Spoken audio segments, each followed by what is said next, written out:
ইসলাম শিখিয়েছে শেষ নিঃশ্বাস পর্যন্ত তোমাকে লড়ে যেতে হবে। এই পৃথিবীতে কেউ কাউকে জায়গা করে দেয় না, জায়গা করে নিতে হয়।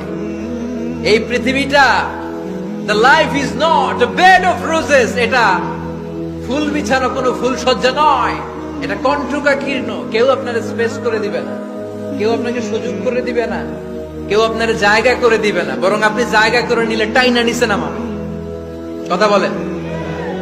এজন্য কখনো অলসতাকে স্থান দেয়া যাবে।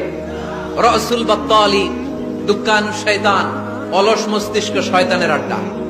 অলস যদি কেউ থাকে এটারে টেনে বেঁধে কাজে নামাবে, পারা যাবে? আমরা আজকে অলসতাকে নো বলে যাবো এই মাহফিল থেকে। অলসতাকে আমরা কি বলবো? আওয়াজ করে বলতে হবে। অলসতাকে কি বলবো আমরা? মুমিনের জীবনে কোনো অলসতা নাই। অলস হয় মুনাফিকরা। অলস হয় কারা? চিল্লায় বলতে হবে। মুমিনরা অলস হয়। অলস হয় কারা?